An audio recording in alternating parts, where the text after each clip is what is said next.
brutal gang strikes again and again, targeting residents in terrifying home invasions. They attack quickly, take what they want, and leave no evidence behind. As the assaults continue, the FBI and local police join forces to stop the terror. In the end, authorities come face to face with a vicious gang that refuses to be taken alive.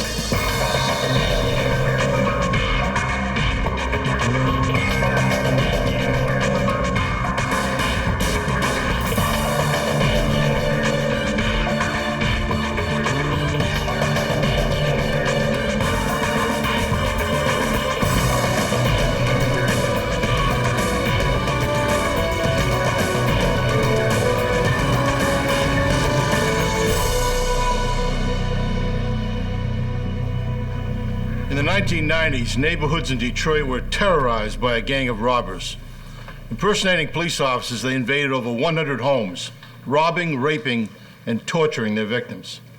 I'm Jim Kallstrom, former head of the FBI's New York office. The extraordinary number and sheer magnitude of these home invasions stunned authorities. As residents feared for their lives, agents teamed up with local police to take down this sadistic gang.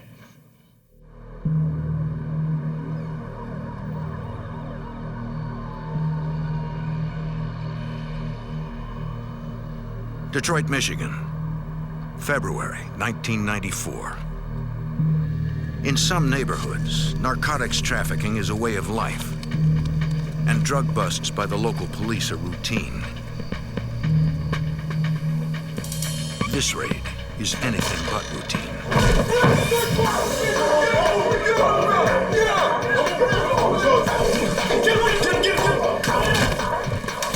The men ask the resident where he keeps his drugs and money. He refuses to talk, confident that police officers would never hurt him. You're the police, you can't shoot me.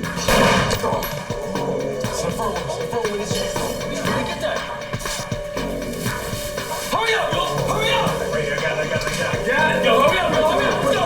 Hurry up! We got it! Hurry up! We got it! Come on, man, let's go!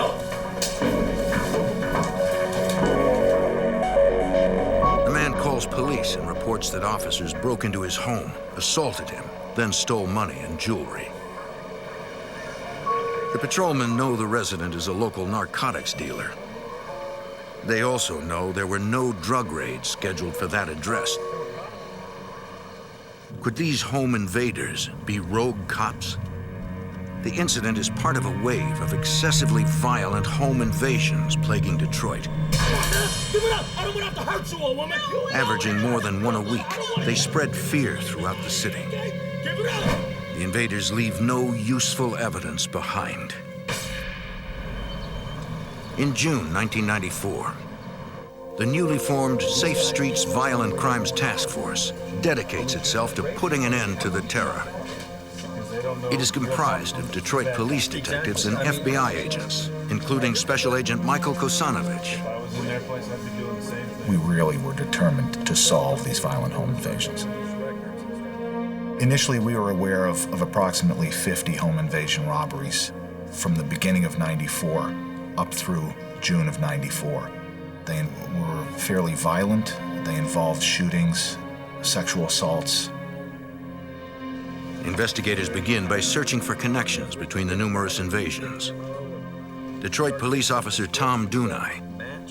We took a look at all the police reports that were taken over the previous 2 or 3 months. We analyzed them, we broke them down into the MOs and exactly what these perpetrators were doing on each one. Investigators identify a recurring method used in the attacks, according to Special Agent Bob Pertuso. The gang used a dynamic approach that law enforcement officers use when they execute a search warrant or make an arrest to gain quick entry into a home and then take control of the occupants. They all wore masks and they were all armed with semi-automatic pistols, assault rifles, MAC-10s. Based on this consistent MO, the task force suspects that a single group is committing most of the invasions. were able to narrow this down to, yes, it was a gang of about anywhere from 4 to 8. The descriptions all fit the same. Their MO was the same. Everything was the same on almost every home invasion. To gather more first-hand information, investigators re-interview the victims of the home invasions. I understand you had some excitement here the other day. They learn that most of them are involved in narcotics trafficking. FBI Special Agent Michael Kosanovich is not surprised that dealers are reluctant to talk.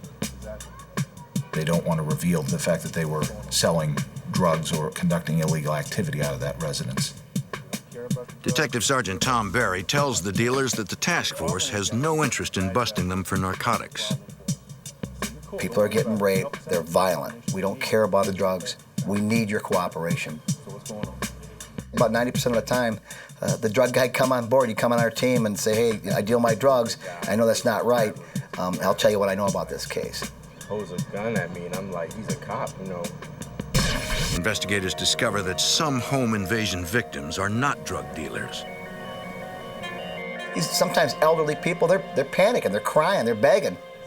Got guns to the side of their head. Where's the dope? Where's the money? Where's the dope? Where's the money? There isn't any money. There isn't any dope. The gang has simply hit the wrong house. Realizing that there are no drugs or money, they turn violent. Did they ask you? We heard all the horrible stories of the torture, 80-year-old women, pistol whipped, hit with the butts of shotguns. FBI Special Agent Martin Vandervliet. What really bothered us the most were the sexual assaults of the females who were present on 6 of the home invasions. One in particular, a mother and her 15-year-old daughter were raped simultaneously by 2 members of the home invasion group. Just the look in their eyes, the fear, their anger that was very controlled, but yet was all inside their body. You could just feel it with their body emotions. I'm so sorry. The little girl, without saying it, just through her eyes, she said, please help us. Please help us. And that hit me. And that look in that girl's eyes will stay with me for the rest of my life. We told her that we would do anything in our power to bring these guys to justice. What I had to do is build their confidence up, leave phone calls every day to let them know that I'm still thinking about them, we didn't forget about anything, and we're on your side and you're well protected and you have nothing to worry about. The fright that was in them will always be there, but they knew they had the full cooperation of the Violent Crime Task Force on their side. Skinny. Concerned that the home invasions are executed like a police raid, the task force confronts the possibility the gang is made up of law enforcement personnel. We checked to see any recent officers that have been fired from the job, maybe were accused of illegal use of narcotics, because this was all revolved around narcotics, you know. So you would check, you know, any ex-narcotic officers, and there was nothing. Investigators quickly recognize that the escalating level of violence in these cases indicates that law enforcement is probably not involved. In our experience, police officers aren't going to go that extra step and fire shots into a house or go rape a victim, things of that nature. It's usually go in and rob, go in and knock the door down, get their whatever they need and run out. So in the beginning, we had to look at that, but then we had to eliminate that as more and more as the home invasions were occurring. It got more and more violent. We realized that it wasn't police officers or ex-police officers. The biggest problem with these subjects acting as police when they committed these home invasions was that they jeopardized legitimate police officers. If a victim has been robbed before by this gang, and then the police show up another time to execute a search warrant legitimately, they may start shooting or try to harm the police officers. So what we need to do is start going through. Now that investigators have a clearer idea of what they are dealing with, they begin their efforts to identify the members of the gang. We looked at a number of people who had committed these offenses in the past, or robbery-type offenses of narcotics dealers. We contacted various informants and asked them to try and determine the identities of these individuals. However, none of the informants that we had talked to had any specific information regarding the people who were committing these offenses. A couple of hours ago.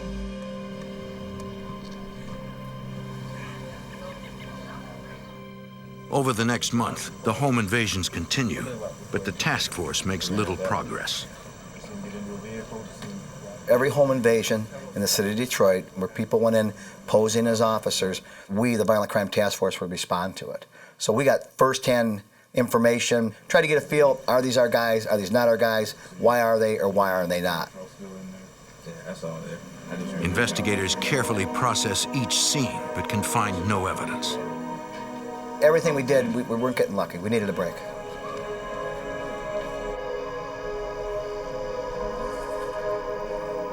July 26, 1994. Nearly 2 months after the investigation began.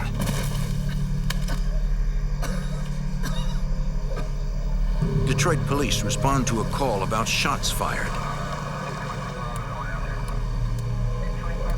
They find a barely conscious man with multiple gunshot wounds.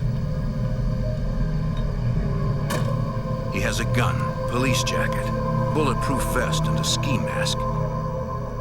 The clothing matches descriptions of home invaders given by prior victims. Police call for an ambulance.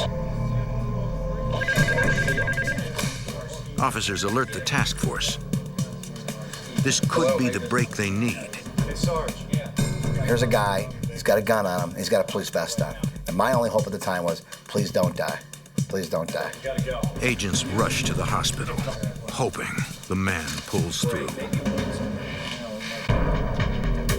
In Detroit, a joint FBI and police task force tackles an epidemic of violent home invasions perpetrated by an elusive gang who uses police-style tactics. Authorities get a break when they find and arrest a critically wounded man who they believe is part of the ring.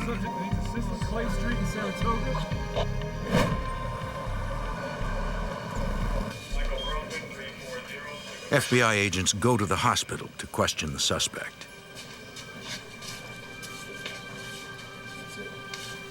Fingerprint identification reveals that his name is Dante Garrison. FBI Special Agent Martin Vandervliet. He was in pretty bad shape at the time, having been shot 3 times in the arm, the leg, and stomach. He said he was aware of some robberies which had occurred, but he didn't want to go into specifics at that time. Special Agent Michael Kosanovich remains hopeful. We were encouraged by the situation, by our analysis of his emotional status, and the fact that we felt he's probably at some point going to cooperate if we can work this right, if we can talk to him and reason with him. At Detroit Police Headquarters, the task force discusses strategies for persuading Garrison to cooperate.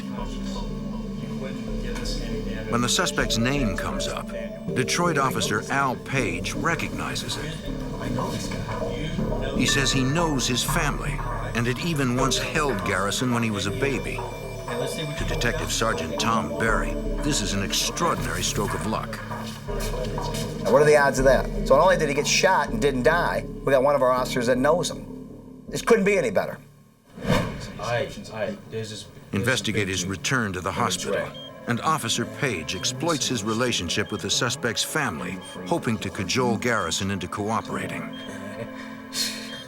The ploy works. Garrison agrees to talk in exchange for immunity from prosecution. He admits that he is in fact a member of the home invasion gang and explains that his shooting was the result of an invasion that went terribly wrong. But one of the occupants of the residence had seen them, said something, and they had fled. They believed that they could come back and successfully commit the home invasion the next night. However, the occupants of that residence were ready and waiting for them.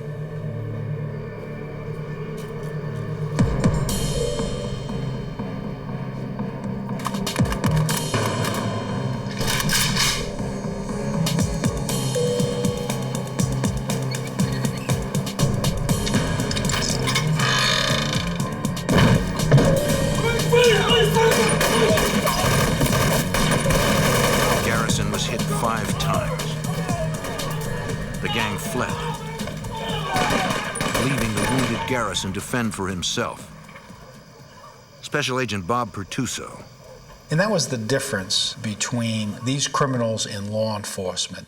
A law enforcement officer would not leave a fellow officer shot in some backyard. Knowing Garrison is in poor physical shape, the task force keeps the interview short. They need to keep him healthy. He was eventually moved out of the hospital and allowed to recuperate at home. Once he became capable of moving around without any assistance, it was decided that we should take him to an off-site location to have him fully debriefed. The FBI secretly moves Garrison to a safe house outside of Detroit. Investigators inform him of the potential consequences of cooperating with the task force, according to Detroit police officer Tom Dunai. We let him know that there is a real risk of him losing his life if these guys ever found out that he's talking with authorities about what has occurred. And he wanted protection to make sure nothing would happen to him, and naturally we gave that protection to him and let him know his name wouldn't be brought up until the day of court. The way it worked. During intensive interviews, Garrison reveals that the gang has several more members than previously suspected. As it turned out, it wasn't the same group of individuals who were committing these home invasions every time. It might be from 3 to 10 members. And it really depended on who was available when the call went out, who could respond to commit that home invasion that evening. If they were available, they would go. And if they needed money, they would go. If they didn't need money, maybe they might stay home that night. He's like, Garrison divulges that 2 career criminals control the gang. real big, muscular. Obie Carter and Andre Woods. Obie and Andre Woods directed and determined which targets would be hit and which individuals would go on specific home invasions. Once a residence was targeted for a home invasion, Obie Carter would page all the gang members that were going to be involved that night. A few of the members would go out and conduct some surveillance on that location. They would try and identify residents, how many, ages. They would return back to the gang, debrief everyone, and then meet again later that night to actually conduct the home invasion. Garrison reveals that Andre Woods actually stages mock-up raids for training purposes. Andre Woods had taken the gang members to vacant houses to practice police-style raids, so that they would be familiar with techniques as far as how to make entry into the residence. They would enter just as the police would enter to secure it. Once the residents are neutralized, the gang interrogates the victims. You make them pay. According to Garrison, Woods is extremely violent. He rapes some of his victims and tortures drug dealers when they won't talk. Every week, every 2 weeks. A lot of times, if the victims would not tell them where the money or the drugs were, they would physically beat them or shoot them until they were willing to provide that information. Garrison describes one home invasion in which the gang tortured an elderly drug dealer. They put the guns to him. Where's the dope? Where's the money? I don't know what you're talking about. I don't know what you're talking about. They shot him in the leg. And he's in agonizing pain, and they're just hammering him again. And they didn't want to kill him. They wanted him to tell them where the drugs and the money was. Shot him again in the leg and said, "Hey, MFer, where's the drugs? We know you got the drugs. We know it's here. Where's it at? Give us, or you're gonna die, you're gonna die, you're gonna die." And they shot him again. They told him where it was at. Got their money, got their drugs, and they're on their way. Once a home invasion was complete, they would return to the predetermined location. The money would be divided evenly among the members. Any valuables that someone was able to pick up, it was theirs to keep. Gang member and drug dealer Chris Allen would handle the stolen narcotics. this is prime weed, baby. It was Chris Allen's responsibility to take those drugs out on the street, sell them, get the money for those drugs, and divide it evenly among the members. It is also Allen who would suggest who to target for their home invasions. Allen provided a lot of intelligence to the gang members as far as who would be good people to rob. Based on his knowledge of their narcotics dealing, he knew that they either would have drugs or money present when the gang went in. Agents are impressed by Garrison's detailed recollection of past crimes. We knew that this was the jewel. He was the break that we needed to make a significant impact on all these home invasion robberies. Although Garrison's cooperation is critical to the investigation, it is unlikely that his testimony would stand up in court. It would just be his word against theirs, and that would not be sufficient to prove beyond a reasonable doubt that these individuals were guilty of these crimes. We needed admissions from these people, or we needed to catch them in the act of committing a home invasion to be certain that they would be locked up. Authorities must hit the streets and find a way to take down this violent gang. Detroit police and the FBI work to shut down a dangerous home invasion gang.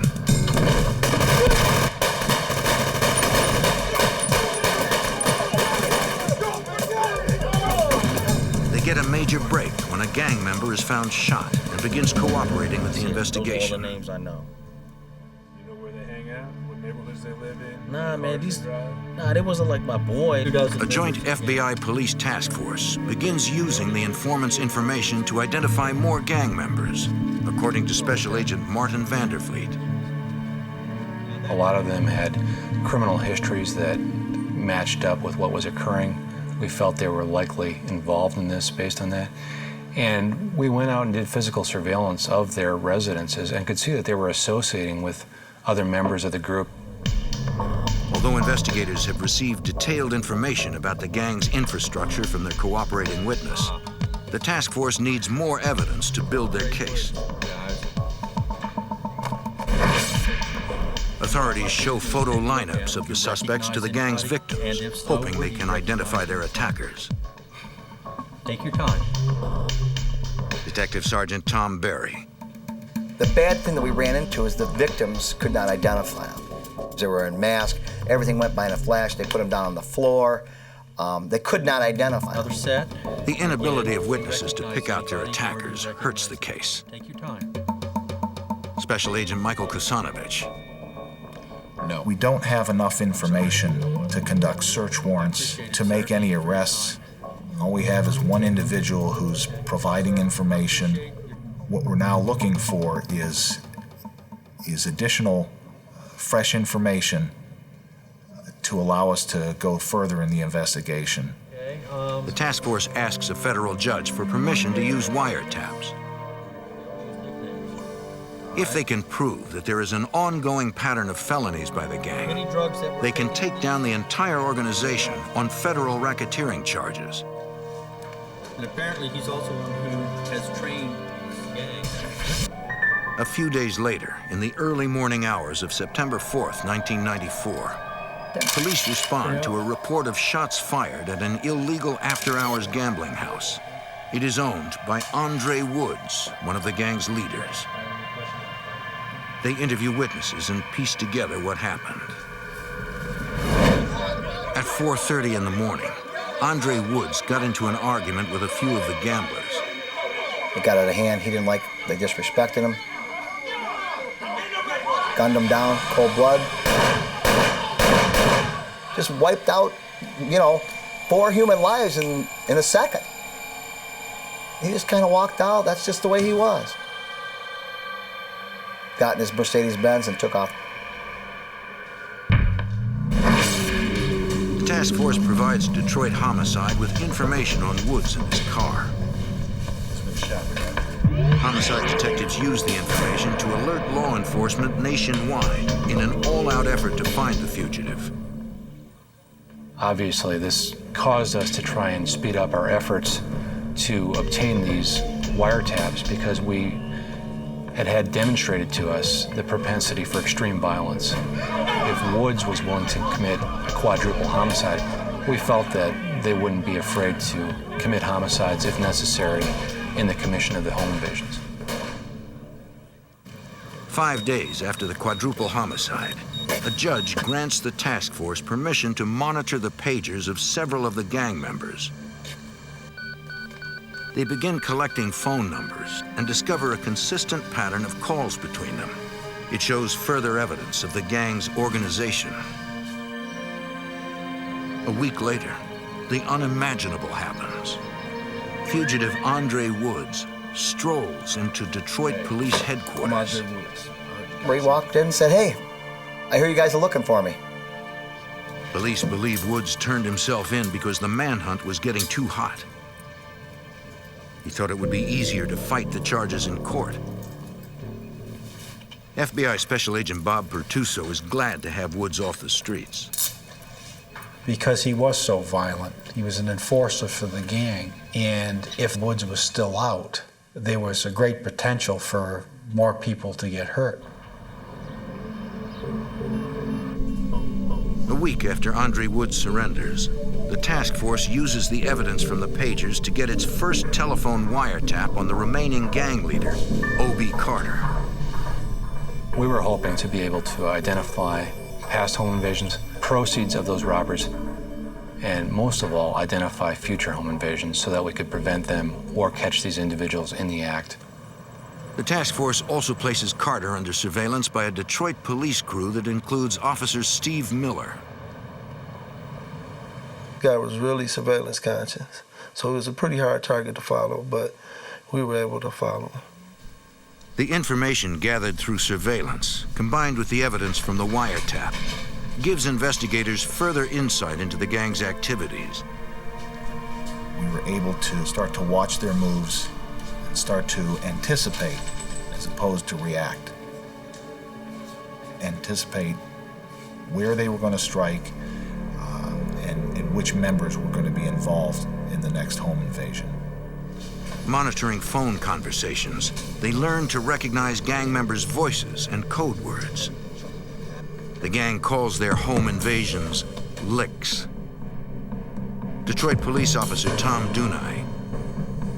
After we kind of knew that they had just got done with a lick, they all get on the phone and start talking about it and laughing about it and telling how much money they got out of a certain house or how many guns they got out of a certain house. Then they would talk about narcotics that they got out of the house. From these intercepted details of the crimes, investigators are able to connect the gang to specific home invasions. They weren't very descriptive, but they were descriptive enough where we knew what they were talking about, what they got out of the house. So we were able to match that up with the reports of the victims stating to us what was taken from the house at the time of the home invasion.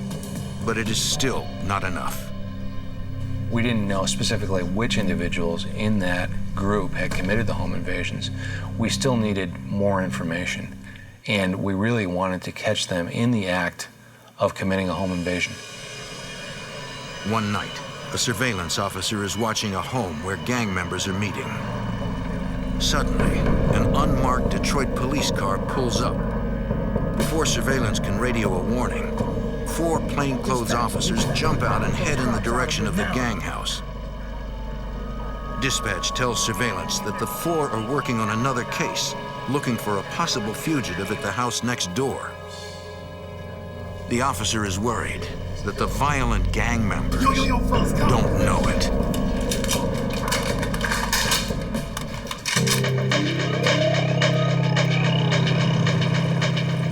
A Detroit plainclothes arrest team approaches a house, unaware that a vicious gang, armed with automatic weapons, is in the house next door. Yo, fellas, cops! Get ready. An officer assigned to surveil the gang watches anxiously, not knowing if the gang will think the officers are coming for them and open fire.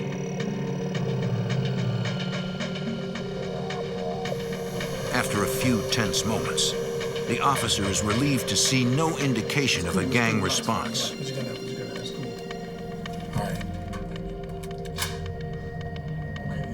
Go ahead play cards, man. Go ahead, man. Take your time.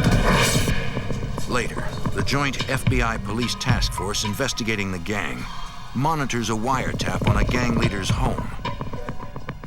Detroit Police Detective Sergeant Tom Berry learns the gang did in fact know the arrest team was outside. Apparently they were getting ready to do a home invasion, and a police car pulled up. Home invaders don't know why these cops are out there. They thought they were coming after them. On the wire, what they said is that those cops would have came in here, we would have killed them, just killed them all. That made the hair on our arms stand up. Detroit police officer Tom Dunai is even more determined to get the gang off the streets as soon as possible. We started getting enough evidence on these guys via the wiretap that we decided that before somebody actually gets killed here, we need to do something quickly. But investigators need direct evidence of the gang committing a crime to ensure convictions under federal racketeering statutes. Taking care of the warrants? Special Agent Bob Pertuso. Okay, great. They would be in possession of their weapons, they'd be wearing their bulletproof vests, they'd be in possession of the goods that they stole. To protect innocent bystanders, investigators decide to arrest the gang after they leave a home invasion. Special Agent Martin Vandervliet. We know they're going to be... We did not want to try and arrest them while they were in the house committing a home invasion and possibly risk a hostage situation. But taking down this brutal gang will be extremely dangerous. They had attempted to kill people, rob people, sexually assaulted women. Very violent. In fact, we had developed that information that they had planned to shoot it out with the police when confronted. Very difficult situation. We know they're going to have vests on. We know they're going to have automatic weapons. There was no doubt in our minds that these people, they weren't going to just throw up their hands and give up. They're going to shoot it out. You going with me out here for a minute? Because of the large number of individuals who were involved, as well as the weapons that they were carrying, they were heavily armed with AK-47s, MAC-10s, Uzis, all the dangerous weapons out there in the street. We believed that we needed to use a SWAT team to arrest these individuals. Agents meet with the SWAT commander who lays out the plan.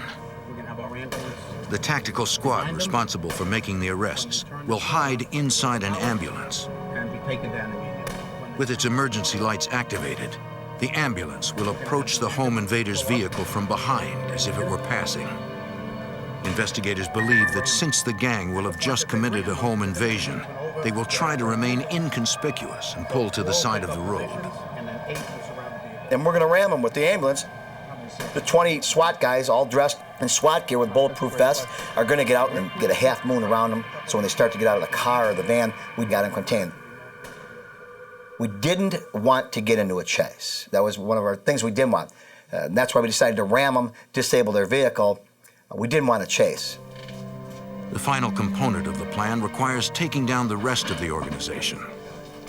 We knew from past experience that only certain members of that group would be involved. It wouldn't be the whole group.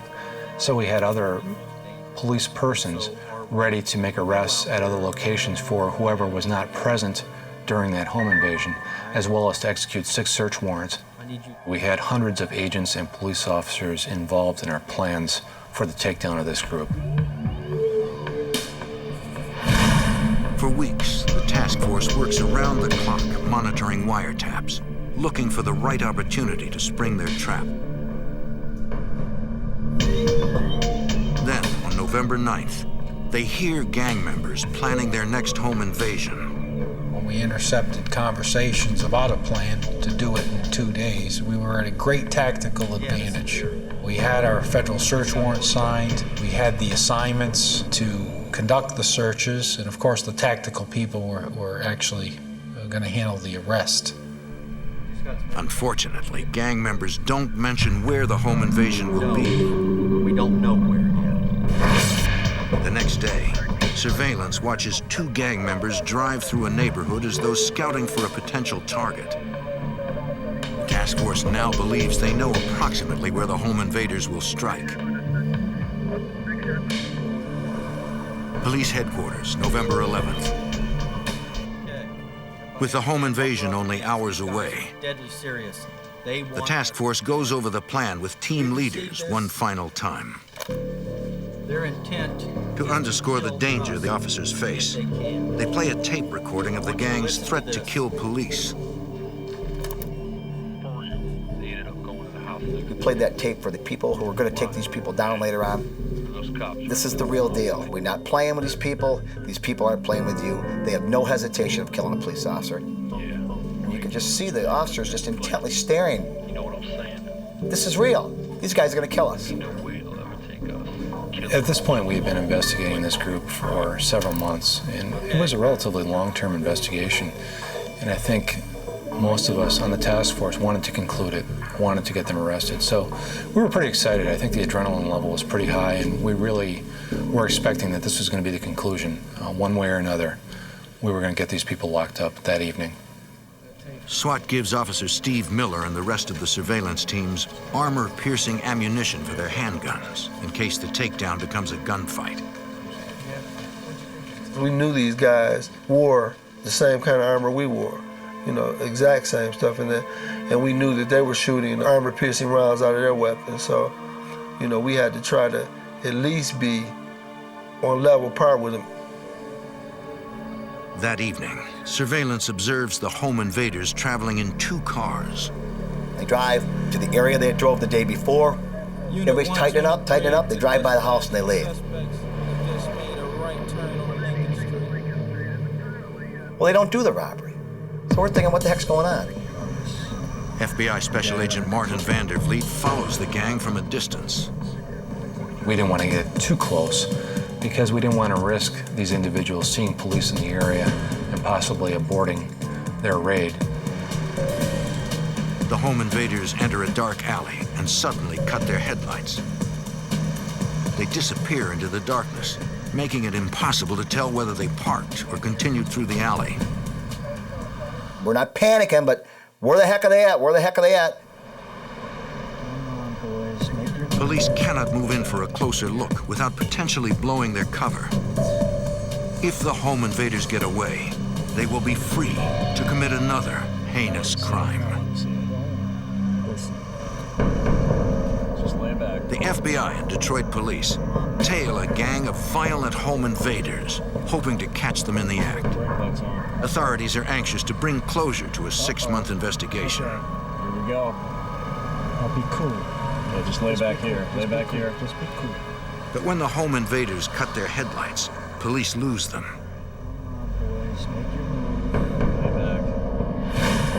Minutes later at the operations center, Detroit Detective Sergeant Tom Berry learns from 911 that the gang has struck again. Home invasion just happened. 6 guys in masks dressed as police officers.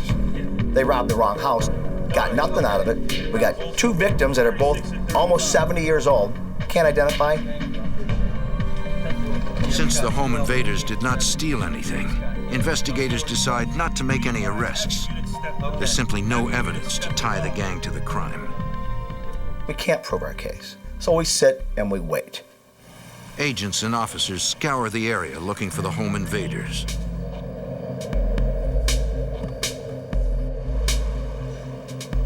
A Detroit police surveillance officer doubles back to the gang's meeting place, thinking they will return there after the invasion. When he arrives, he sees them coming out of the house, dressed in their raid clothes and getting into a van. It appears that the gang is heading out for another robbery.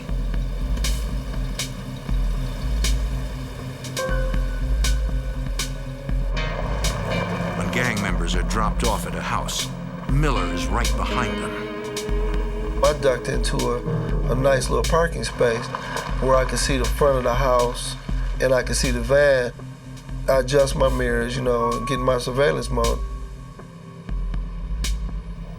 Finally, authorities are in position to actually see the home invaders commit a crime.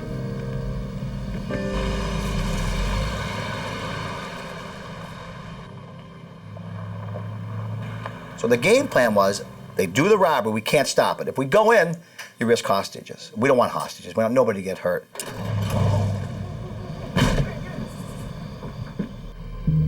Suddenly, Officer Miller notices the home invaders' van. creeping up behind him. My heart starts pounding, I'm like, this guy saw me. I got my weapon in my hand, and just in case anything happens, I gotta be ready.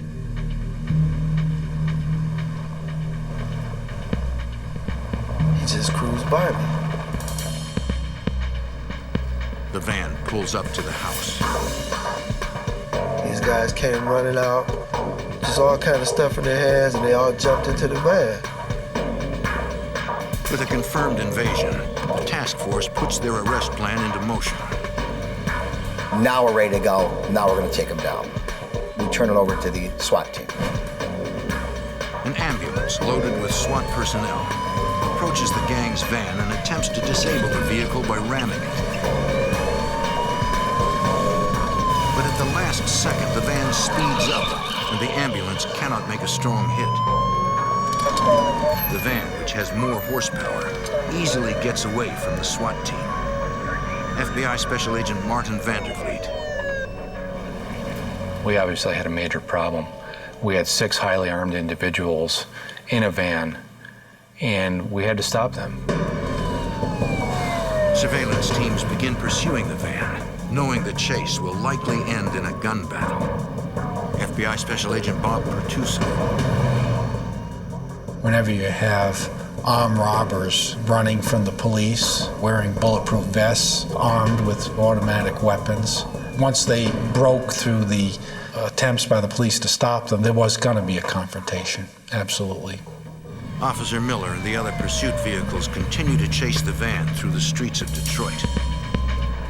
Suddenly, the van's rear doors open and the gang begins shooting at law enforcement. A SWAT sniper inside one of the chase cars returns fire.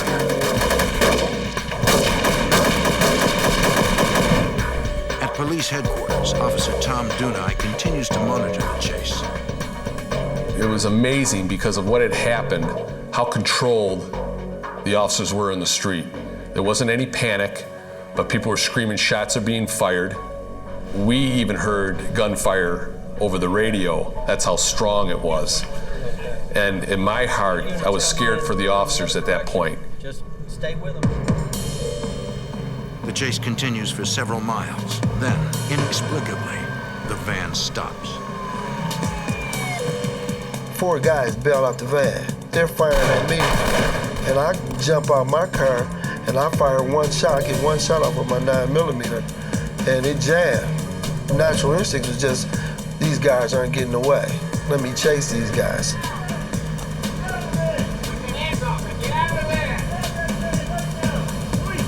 SWAT officers order the remaining 2 home invaders to exit the van.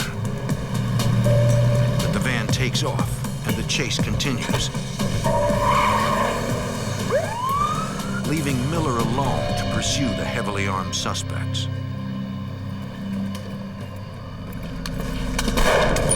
It was like I could feel the bullet going by. To this day, I can't explain to you why I didn't get shot. I say, okay, police, we got you surrounded, come out. Miller thought other officers were following behind him. He suddenly realizes he's all alone. And it's like a ghost town. I mean, nobody there. Even worse, he does not know where his attacker has gone. The FBI and Detroit police engage in a running gun battle with a violent home invasion gang. Officer Steve Miller narrowly escapes an ambush. When backup arrives, Miller begins searching for his attacker. We start going up eastbound on Pasadena, just checking. Sure enough, get about 5 houses up, and this guy is laying face down. So I'm like, okay, get up, get up. And, he wasn't moving, kind of lifeless, so I greased around the field, to see if I could get a pulse from him. He's dead. He's dead. He's later identified as Obie Carter, the gang's leader. The subsequent autopsy concludes that Officer Miller's first shot, an armor-piercing round, punctured Carter's bulletproof vest and fatally wounded him.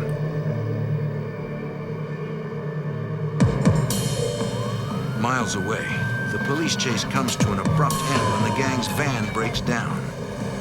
The two remaining home invaders jump out of the van. One surrenders, but the other will not go down without a fight. FBI agents pursue the fleeing gunman.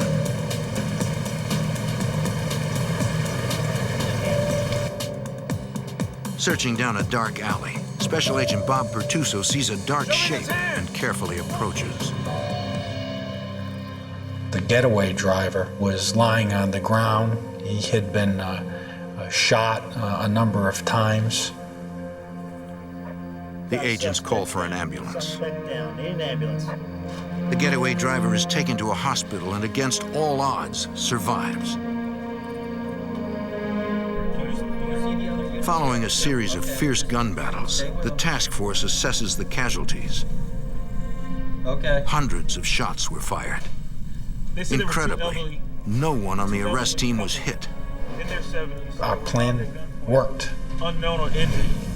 Did not anticipate the high-speed chase and the violent confrontation, but it happened. It was dealt with effectively. But only 3 of the 6 gang members involved in the chase have been apprehended. Detroit police officer Tom Dunai tries to locate them. Detective Barry here. What I had done was call local hospitals to find out if anybody was admitted with a gunshot wound. And we called around a few hospitals. We had a hit at one hospital, and they says, oh yeah, somebody just came in with multiple gunshot wounds. At the hospital, Dunai confirms the gunshot victim is one of the fugitives. As the search for the remaining 2 gang members continues, FBI agents, the FBI SWAT team, and local police serve search warrants on 6 of the gang members' houses. They find critical evidence, according to FBI Special Agent Martin Vandervliet. Well, we found a lot of evidence that had been taken from robberies, including specific items of clothing, jewelry, and then we also recovered a great amount of weapons. A lot of the houses would have 3 to 5 guns in them, as well as ammunition, vests, pry bars, masks, and other things. At Detroit Police Headquarters, Detective Sergeant Tom Barry questions the captured members of the home invasion gang.